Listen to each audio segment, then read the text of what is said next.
नमस्कार, बहुत स्वागत है आपका स्वदेश न्यूज में। मैं हूं आपके साथ साक्षी। मध्यकाल की खास चर्चा है ऊर्जा सेक्टर में सबसे बड़ी उपलब्धि स्टोरेज हाइड्रो प्रोजेक्ट से तुरंत मिलेगी बिजली।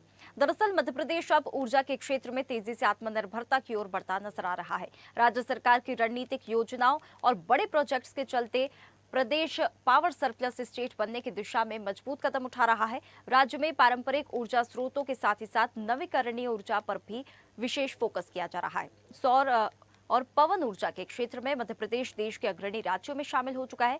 यही नहीं, ऊर्जा भंडारण की दिशा में भी बड़े प्रयोग किए जा रहे हैं। इसी कड़ी में नीमच में प्रस्तावित 1920 मेगावाट का पंप स्टोरेज हाइड्रो प्रोजेक्ट खासा चर्चा में है। ये प्रोजेक्ट भविष्य में ऊर्जा बैंक के रूप में काम करेगा, यानी जरूरत के समय बिजली उपलब्ध कराने में अहम भूमिका निभाएगा। नीमच जिले के गांव खिमला में ग्रीनको ग्रुप द्वारा विकसित 1920 मेगावाट की गांधी सागर पंप स्टोरेज परियोजना देश की सबसे बड़ी और महत्वपूर्ण ऊर्जा भंडारण परियोजना बन रही है। ये 11,000 करोड़ रुपए से अधिक की लागत वाली परियोजना गांधी सागर जलाशय का उपयोग कर बिजली की मांग के दौरान ऊर्जा उत्पन्न करेगी और देश के ऊर्जा बैंक के रूप में काम करेगी, जिससे ग्रिड स्थिरता सुनिश्चित होगी। ये परियोजना भारत के 2030 तक स्वच्छ ऊर्जा लक्ष्य और रिन्यूएबल एनर्जी को ग्रिड में एकीकृत करने के लिए एक महत्वपूर्ण कदम है। दरअसल भारत तेजी से रिन्यूएबल एनर्जी की ओर बढ़ रहा है, लेकिन सौर और पवन ऊर्जा अस्थिर होती है। ऐसे में पंप स्टोरेज प्रोजेक्ट बफर का काम करते हैं। नीमच का ये प्रोजेक्ट भविष्य में देश की ऊर्जा जरूरतों को संतुलित रखने में बड़ी भूमिका निभा सकता है। 1920 मेगावाट क्षमता का पंप स्टोरेज हाइड्रो प्रोजेक्ट राज्य नहीं बल्कि पूरे देश के लिए ऊर्जा का सबसे बड़ा बैंक साबित होगा। ये एक ऐसी आधुनिक तकनीक है जिसमें अतिरिक्त बिजली को पानी के रूप में स्टोर किया जाएगा। ये भारत की ऊर्जा सुरक्षा और ग्रीन फ्यूचर की दिशा में बड़ा कदम है। राज्य सरकार का लक्ष्य है कि आने वाले वर्षों में ऊर्जा उत्पादन के साथ साथ ऊर्जा संरक्षण और स्टोरेज पर भी बराबर ध्यान दिया जाए। इससे न सिर्फ बिजली संकट से राहत मिलेगी बल्कि उद्योगों और निवेश को भी बढ़ावा मिलेगा।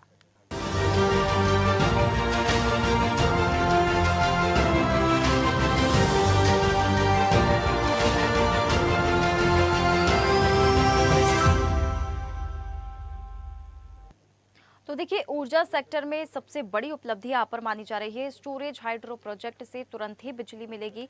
और अगर आप बात करें तो भारत की ऊर्जा सुरक्षा और ग्रीन फ्यूचर की दिशा में ये एक बड़ा कदम है। इस पर आज हम खास चर्चा करेंगे। मेहमान हमारे साथ जुड़ गए हैं, परिचय करा देते हैं। VKS परिहार विद्युत विशेष हमारे साथ जुड़ गए, बहुत स्वागत है परिहार जी आपका हमारे साथ जुड़ने के लिए। KS शाइनी वरिष्ठ पत्रकार हमारे साथ जुड़ गई है, बहुत स्वागत है शाइनी जी आपका भी हमारे साथ जुड़ने के लिए। तो देखिए, यहाँ पर बात हो रही है ऊर्जा सेक्टर में सबसे बड़ी उपलब्धि की। स्टोरेज हाइड्रो प्रोजेक्ट से तुरंत ही बिजली यहाँ पर मिलेगी। इससे क्या फायदा यहाँ पर होने वाला है, क्यों इसको इतनी बड़ी उपलब्धि, क्यों इसको इतना बड़ा कदम यहाँ पर माना जा रहा है? VKS जी, थोड़ा सा आपसे ही समझने की मैं कोशिश करना चाहूँगी।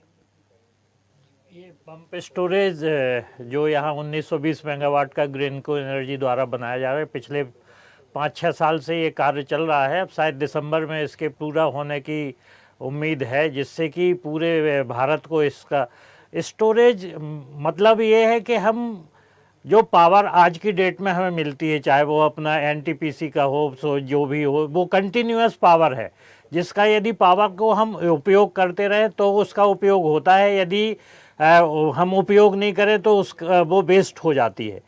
और कभी कभी ऐसा होता है कि हमारी डिमांड ज़्यादा होती है और हमारे पास उपलब्धता कम होने के कारण हमें कटौती करना पड़ती है, लेकिन स्टोरेज ना होने के कारण हमें ये दिक्कत आती है।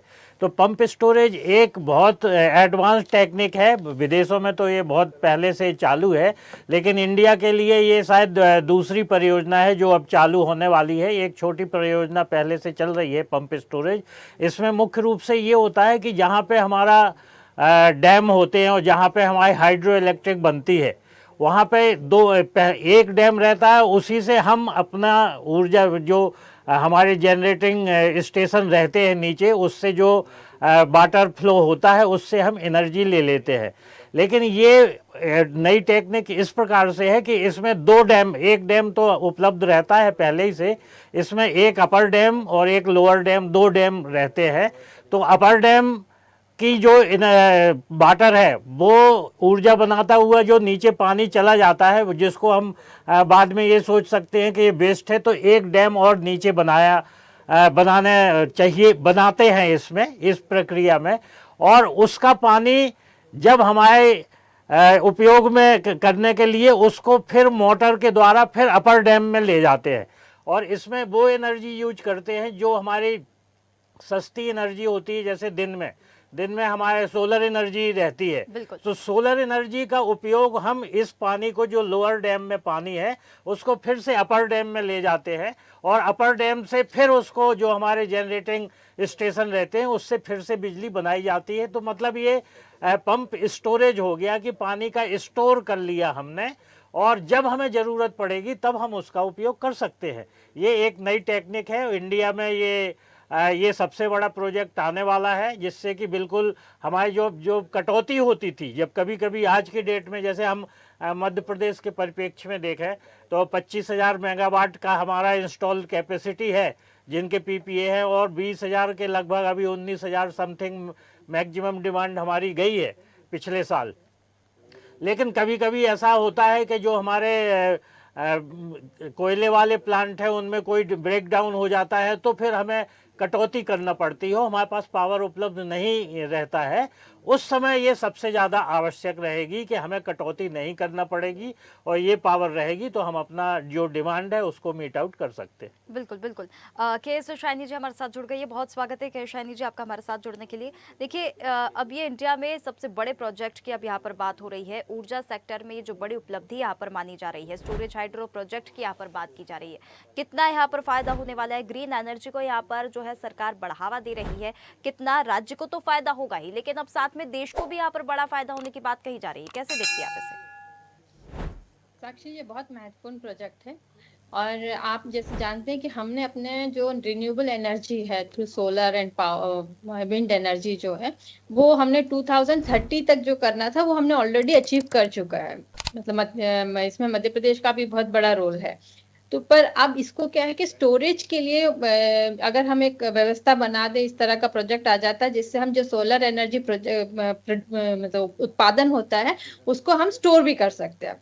यही बात है। तो हमारे क्या है, सोलर एनर्जी हमें दिन में मिलता है, उससे बिजली प्रोड्यूस होती है और वो हम इमीडिएटली यूज करते हैं। तो अब ये क्या है कि एक बहुत बड़े स्केल पे हम इसको स्टोर कर सकते हैं, और ये पूरे देश के लिए बहुत बड़ा एक अचीवमेंट होगा। और मध्य प्रदेश के लिए भी एक नेचुरली उनके माथे पे एक नया फेदर लग जाएगा। पर इसमें मैं जो बात कहना चाहती हूँ कि जितने सारा जो प्रोजेक्ट्स मध्य प्रदेश में हुआ है, लेकिन यहाँ के जो कंज्यूमर्स है उसको इसका फायदा नहीं मिल रहा है। जितने बिजली का जो अब रिन्यूएबल एनर्जी है, सोलर से जो प्रोड्यूस होता है, इससे काफी रेट गिरना चाहिए, लेकिन आज भी मध्य प्रदेश में जो है इतना हाई रेट है बिजली का, और उसके अलावा जो हमारा रेवेन्यू लॉस है बिजली का वो भी बहुत हाई है। तो उस डायरेक्शन में भी काम करना चाहिए, क्योंकि आज हम जो प्रोड्यूस करते हैं पर यूनिट जो है वो पड़ता है 7.92, और जो हम ट्रांसमिट करते हैं उसको 7.58 पर यूनिट पड़ता है। तो इसमें हमारा रेवेन्यू लॉस है। तो जितना 22.76% जो टेक्निकल डिस्ट्रीब्यूशन लॉस होता है, तो उसमें भी मुझे लगता है कि काम करना चाहिए। अदरवाइज कि हम इतना जो मेहनत करके रिन्यूएबल एनर्जी बनाते हैं, दूसरे जगह जो हमारे जो ऑलरेडी प्रोड्यूस जो बिजली है उसको हम मतलब डिस्ट्रीब्यूशन करने में जो डिस्ट्रीब्यूशन लॉस होता है और उससे जो नुकसान होता है वो पूरा ये जो हमारा बेनिफिट है वो उसमें ही चला जाता है, और जो कंज्यूमर को भी जो है फायदा नहीं मिल पाता है। हम दूसरे देशों को दूसरे प्रदेशों को दे रहे हैं। हमारे यहाँ दिल्ली का जो मेट्रो है वो मध्य प्रदेश के बिजली से आज चल रहा है। मध्य प्रदेश सरप्लस है बिजली के मामले में। तो ये भी एक चीज है जहाँ पे हमें ध्यान देना चाहिए कि डिस्ट्रीब्यूशन का जो क्षेत्र है वहां पे भी कुछ नया टेक्नोलॉजी और जो पुराने जो ग्रिड है उसको चेंज करें, पुराने जो वायरिंग है उसको चेंज करें, तो उससे मध्य प्रदेश को बहुत बड़ा फायदा हो, और इंडस्ट्रियलाइजेशन करने में भी इससे बहुत बड़ा फायदा हो, क्योंकि जब इंडस्ट्रियलाइजेशन होता है तो बिजली का कंजम्पशन एकदम बढ़ता है, और मध्य प्रदेश इंडस्ट्रियलाइजेशन के डायरेक्शन में जा रहा है। तो ये एक बहुत महत्वपूर्ण कदम है। बिल्कुल, रोजगार के अवसर भी इससे बढ़ेंगे। सर, थोड़ा सा और, जहां तक मैं समझ पा रही हूँ, अब लक्ष्य की अगर हम बात करें तो कहीं ना कहीं सौर और पवन को जो स्थिर बनाने के लिए यहाँ पर सब मिला जुला के यहाँ पर काम किया जा रहा है। जिस प्रकार से शाहिनी जी ने भी बात कही कि कंज्यूमर्स तक वो लाभ नहीं पहुंच पा रहा है, वहां पर अब भी लॉस आ रहा है। तो इस चीज को लेके कैसे यहाँ पर इस प्रोजेक्ट का इम्प्लीमेंटेशन होगा ताकि सभी सेक्टर्स को जो है वो इक्वली यहाँ पर फायदा मिले, और जो चैलेंजेस इसमें है वो अब भी क्या चैलेंजेस प्रोसेस में है, क्योंकि ऐसा नहीं है कि कोई भी योजना बन रही है सबसे पहले तो इम्प्लीमेंटेशन पर ही जोर देना चाहिए, क्योंकि अगर इम्प्लीमेंटेशन सही तरीके से नहीं होता है तो फिर वो योजनाएं वैसी की वैसी ही रह जाती है। तो और क्या चैलेंजेस है और किस प्रकार से हर सेक्टर को इसका फायदा मिलने वाला है? इसमें जहाँ तक मैडम ने ये जो बोला है कि फ़ायदा नहीं मिलता है, सबसे पहली बात तो ये है कि आज की डेट में मध्य प्रदेश में रिन्यूएबल एनर्जी का जो प्रोडक्शन है वो लगभग विंड और सोलर का मिला के लगभग 8000 मेगावाट का है, जो आज की डेट में इसमें है। हमारा पीक डिमांड जाता है, अभी जो जाता है वो 19,000 मेगावाट जाती है, जबकि हमारा सोलर, विंड और जो हमारा कोल से जो प्रोडक्शन होता है ये लगभग इसके पीपीए हमारे मध्य प्रदेश के पास 25,000 मेगावाट के हैं। तो इसमें जो मैडम द्वारा ये जो बोला जा रहा है कि इसका फ़ायदा उपभोक्ताओं तक नहीं पहुंचता है, ये अभी जो बात चल रही है ये जनरेशन की बात चल रही है कि जनरेशन से हमें क्या फ़ायदा होगा। और इससे जो आज इसकी बात चल रही है कि ये पंप स्टोरेज की बात चल रही है, ये एक स्टोरेज है। जैसे बैटरी होती है ना, बैटरी से हम बल्ब जला रहे हैं, इन्वर्टर से हम काम करते हैं तो वो स्टोरेज कर लेते हैं उसके बाद। तो ये सब्जेक्ट इससे थोड़ा सा डिफरेंस है। और इसमें हम ये कहना चाहते हैं, जो आपने अभी बात बोली वो बिल्कुल सही है कि आज की डेट में डिस्ट्रीब्यूशन में जितना सुधार होना चाहिए था, वैसे सुधार हो रहा है धीरे धीरे, लेकिन जितना सुधार होना चाहिए था वो उतना नहीं हो पाया है। 27-28% टीएनडी लॉस और एटीएनसी लॉस अभी चल रहे हैं, जिसमें लगभग अभी 3000 करोड़ रुपए पर ईयर का घाटा डिस्कॉम्स को है। जो हमारी दो कंपनियां हैं, जनरेशन और ट्रांसमिशन कंपनी, वो फायदे में चल रही हैं और पूरे भारत में उनका अच्छा स्थान है। तीनों डिस्कॉम जो हमारी आज की डेट में है उसमें ज़रूर बहुत सा काम करने की आवश्यकता है। इसके लिए प्रयास जारी हैं मध्य प्रदेश सरकार के, तीनों कंपनियां भी काम कर रही हैं। इसमें हमें मुख्य रूप से ये होना चाहिए कि चोरी रोकना, इंफ्रास्ट्रक्चर हमारा सुधर रहा है। इंफ्रास्ट्रक्चर अभी आरडीएसएस की एक योजना चल रही है, उसमें सब स्टेशन और कंडक्टर जो चेंज करने की बात चल रही है, वो सब काम धीरे धीरे हो रहे हैं। हाँ, ये जरूर है कि शासन को थोड़ा सा जो चोरियां हो रही हैं, 27% जी बात कर रहे हैं, तो इसमें ट्रांसमिशन और डिस्ट्रीब्यूशन का लॉस, जो टेक्निकल लॉस होता है, वो लगभग 8-9% हम मान सकते हैं। उसके अलावा जो भी हमारा लॉस है वो थेफ्ट का ही है। तो उस थेफ्ट को रोकने में हमें सब लोगों को मिलकर प्रयास करना चाहिए। और इसमें वसूली में भी अभी थोड़ा सा उतना कमी है, जितनी वसूली होना चाहिए वो नहीं हो पा रही है, उसमें भी प्रयास होना चाहिए, तब फिर हमें उपभोक्ताओं को इसका फ़ायदा ज़रूर मिलेगा। बिल्कुल सर, एक छोटा सा मेरा सवाल है। यहाँ पर 11,000 करोड़ की लागत यहाँ पर बताई जा रही है, निर्माण कार्य भी काफी लंबा यहाँ पर होगा, लेकिन अगर मांग का जो अनुमान है वो थोड़ा सा भी अगर गड़बड़ा गया तो क्या वित्तीय दबाव यहाँ पर पड़ सकता है? ये क्या एक कोई चैलेंज इस प्रोजेक्ट को लेकर आप देखते हैं? नहीं, इसमें क्या है कि अभी मध्य प्रदेश सरकार या मध्य प्रदेश की जो कंपनी है वो अभी इससे पावर परचेज एग्रीमेंट नहीं हुआ है इस प्रोजेक्ट से हमारा। अभी उसके लिए बिड होने वाली है, नियर फ्यूचर में बिड होगी, और फिर ये किस रेट से हमें बिजली देते हैं वो उस पर डिपेंड करेगा कि उसका उपभोक्ताओं पे कितना फर्क पड़ेगा और नहीं पड़ेगा। आज की डेट में अभी पीपीए इनसे हुआ नहीं है।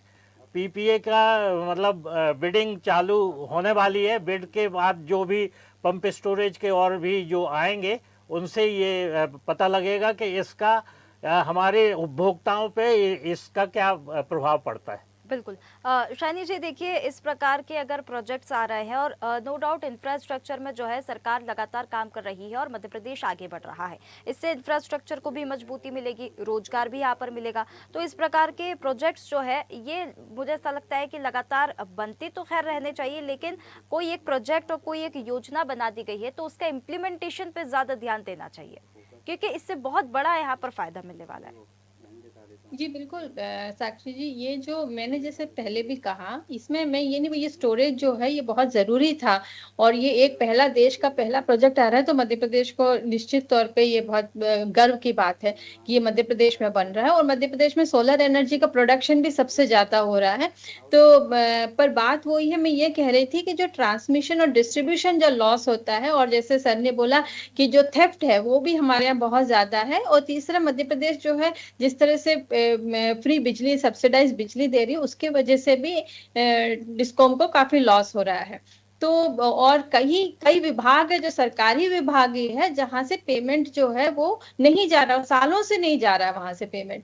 तो वो सब बर्डन जाता है कंज्यूमर के ऊपर। जब कंज्यूमर से आप अभी अभी भी जो मीटिंग हो उसमें कहा कि वापस बढ़ाने की बात कर रहे हैं, तो मेरा वही कहना है कि जब हम इतना प्रोड्यूस कर रहे हैं उसको अगर हम ट्रांसमिशन डिस्ट्रीब्यूशन लॉस कम कर दें, थेफ्ट को कम कर दें और अगर जहां से रेवेन्यू आपको कलेक्ट करना है उसका एक निश्चित एक वो व्यवस्था बना दें, तो मेरे ख्याल से वो कंज्यूमर के ऊपर फिर बर्डन नहीं जाएगा। तो कहीं ना कहीं से तो आपको लॉस रिकवर करना पड़ता है, अभी भी लॉस में चल रहा है, लेकिन आप लॉस रिकवर करने के लिए हर बार जो है पर यूनिट जो है कंज्यूमर के ऊपर बर्डन डाल देते हैं।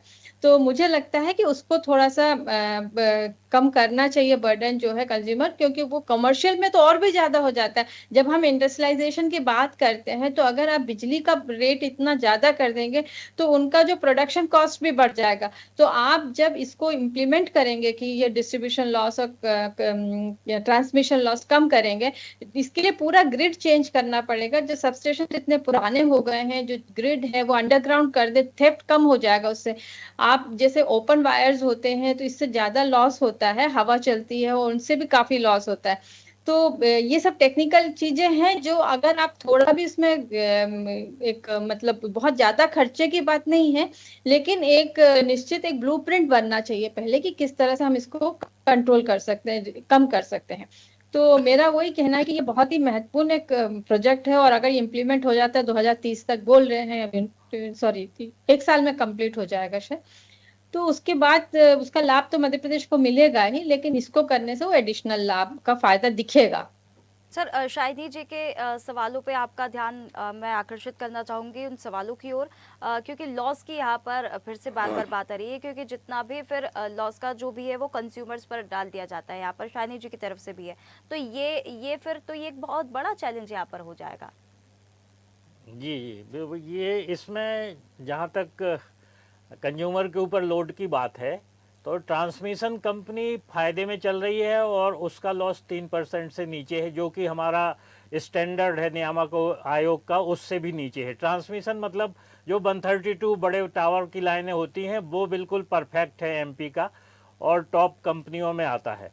डिस्ट्रीब्यूशन की उसके बाद जो 33/11 के भी सब स्टेशन होती हैं, उसके बाद जो डिस्ट्रीब्यूशन होता है उसमें ही लॉस ज़्यादा है और उन लॉस को कम करने की बहुत आवश्यकता है। जैसा कि अभी आपने बताया कि सब्सिडी की बात करें, जो सरकार सब्सिडी देती विद्युत कंपनियों को, तो वो पहले तो थोड़ा कम देती थी, लेकिन आज की स्थिति में लगभग पूरी 25-26 हज़ार करोड़ की सब्सिडी सरकार विद्युत कंपनियों को देती है, जो ये फ्री या 100 यूनिट्स का 100 रुपये का बिल और कुछ भी फ्री भी देती है अपने SC ST को। पंपों में भी करीब 93% का सब्सिडी सरकार विद्युत कंपनियों को देती है। तो उसका 25-26 हज़ार करोड़ रुपए सरकार विद्युत कंपनियों को देती है, इसीलिए उसकी व्यवस्था थोड़ी ठीक चल रही है।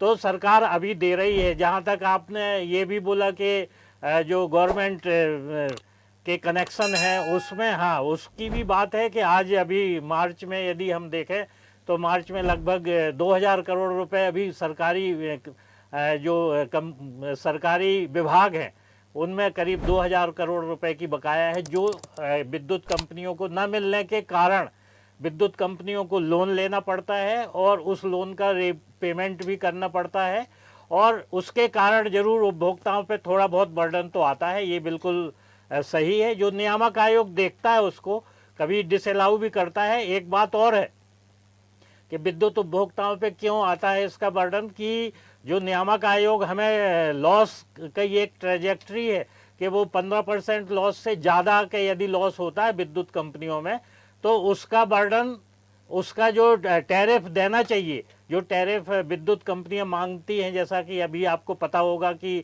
करीब 10% बढ़ोतरी की विद्युत कंपनियों ने टैरिफ मांगा था, लेकिन उसमें उनको मिला 3% ही है। 3% ही चार्ज बढ़े हैं अभी, जो अप्रैल से लागू होने वाले हैं। तो उसमें जो थेफ्ट का जो है वो नियामक आयोग विद्युत कंपनियों को अलाउ नहीं करता है, इसलिए वो थोड़ा बहुत बर्डन उपभोक्ताओं पे आता है। इसमें शासन और प्रशासन को थोड़ा ध्यान दे के, और विद्युत चोरी यदि रुकती है तो इसमें फायदा उपभोक्ताओं को जरूर होगा। बिल्कुल सर, आपसे एक और लास्ट कमेंट मैं लेना चाहूंगी। ग्रिड स्टेबिलिटी को लेकर ये कितना अहम प्रोजेक्ट ये माना जा सकता है, कितना अहम रोल निभाएगा? अगर खासकर हम बात करें तो पीक डिमांड के समय में ये कितना अहम रोल निभाएगा? पीक डिमांड के समय में ये सबसे ज़्यादा रोल निभाएगा। मतलब एक तो बैटरी होती है, आप लोग बैटरी जो छोटी छोटी बैटरी होती है, लेकिन आज की डेट में बैटरी की जो 500, अगर हम बड़ी बैटरी बनाने का बात करें तो उसकी बिजली और महंगी होती है। बैटरी जो अगर हम 100 मेगावाट या 200 मेगावाट की बैटरी बनाएं तो उसकी जो एनर्जी होगी वो 9-10 रुपये हमें पड़ती है। तो लेकिन तो उस पर नहीं जा रही है सरकार कि हम इतनी महंगी बिजली से हम अपने ग्रिड की स्टेबिलिटी को नहीं करेंगे, क्योंकि वो भार तो वो उपभोक्ताओं पे ही आएगा। जब भी हम बिजली का जो भी खर्च होगा वो भार उपभोक्ताओं पे ही आता है।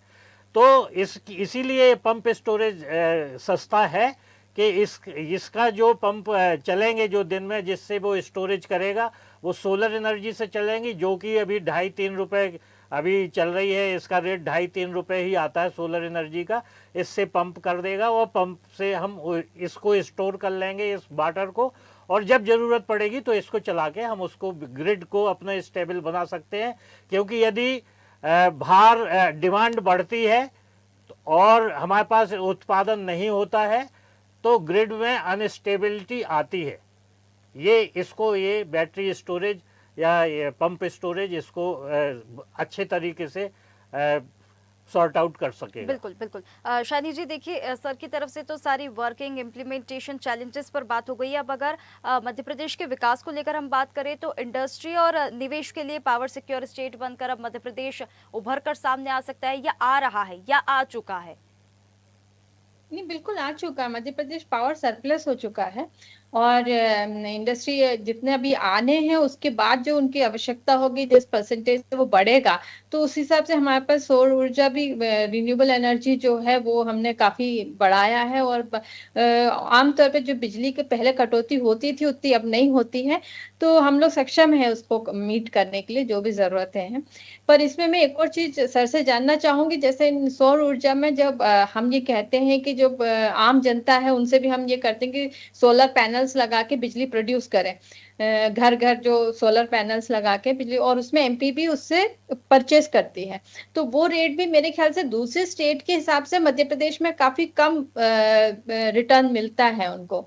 तो इसका भी आप बताएं, इसका वजह क्या है कि क्यों मध्य प्रदेश में इतना कम है, और इसलिए वो सक्सेसफुल भी नहीं हो रहा। मेरे ख्याल से वो जो प्रधानमंत्री सौर ऊर्जा जो योजना है, तो वो भी इधर काफी मतलब इतना नहीं कर पा रही है। सर आपकी तरफ से? नहीं, इसमें काफ़ी कुछ इंदौर एरिया में तो काफ़ी कुछ बढ़ा हुआ है। 100 मेगावाट करीब ये सोलर रूफटॉप सोलर जो है वो लग रहे हैं। इसमें रेट का जहाँ तक सवाल है, रेट जो सोलर एनर्जी के रेट है, एमपीबी उसी रेट से खरीदती है। जो सोलर एनर्जी के रेट नियामक आयोग ने तय किए उसी रेट से। लेकिन जब उपभोक्ता हमारे ग्रिड की एनर्जी खरीदता है तो उसके रेट जो नियामक आयोग के रेट है, इसलिए ऐसा लगता है कि वो काफ़ी सस्ते खरीदते हैं। रेट जो भी है वो नियामक आयोग द्वारा ही डिसाइड किए जाते हैं। रेट कोई कंपनियां डिसाइड नहीं करती है कि किस रेट पे लेना है, किस रेट पे, वो नियामक आयोग ही तय करता है, उसी के हिसाब से वो चलता है। नहीं, पर दूसरे स्टेट से हम कंपेयर करते तो मध्य प्रदेश का काफी कम है ये। जैसे उत्तर प्रदेश वगैरह में उनको अच्छा रेट मिल रहा है। हो सकता है तो वहाँ के नियामक आयोग ने जो तय किया होगा वो उसी आधार पे ही लेते हैं। यहाँ कंपनियां कुछ तय नहीं करती हैं। बिल्कुल। तो देखिए, सारे प्रोजेक्ट के इम्प्लीमेंटेशन, वर्किंग और सारी चीज़ों को लेकर यहाँ पर बात हो गई है। सारे सवाल जवाब और सारी क्लैरिटी यहाँ पर मिल गई है और मध्य प्रदेश वाकई में विकास की ओर आगे बढ़ता हुआ और हर सेक्टर में बढ़ता हुआ नजर आ रहा है। बहुत धन्यवाद आप दोनों मेहमानों का हमारे साथ जुड़ने के लिए। तो देखिए, यहाँ पर ऊर्जा सेक्टर में सबसे बड़ी उपलब्धि की बात की जा रही है। स्टोरेज हाइड्रो प्रोजेक्ट से अब बिजली तुरंत यहाँ पर मिलेगी। अगर बात करें तो ऊर्जा उत्पादन के साथ ही साथ अब ऊर्जा संरक्षण और स्टोरेज पर भी बराबर यहाँ पर ध्यान दिया जा रहा है और मध्य प्रदेश लगातार इस चीज पर काम कर रही है। इस प्रोजेक्ट पर भी काम यहाँ पर किया जा रहा है। इम्प्लीमेंटेशन की अगर बात है तो इम्प्लीमेंटेशन अगर जिस तरह से प्रोजेक्ट बनाया गया है, जिस तरह से योजना यहाँ पर बनाई गई है, उतने ही सही तरीके से प्रभावी तरीके से इम्प्लीमेंटेशन होता है तो वाकई में मध्य प्रदेश को विकास की एक और नई गति मिल जाएगी। फिलहाल मध्यकाल की इस खास चर्चा में इतना ही। आप बने रहिए स्वदेश न्यूज के साथ। ताजा खबरों के लिए लाइक, फॉलो और यूट्यूब पर सब्सक्राइब कर बेल आइकन दबाएं। साथ ही हर अपडेट के लिए विजिट करें swedeshlive.com।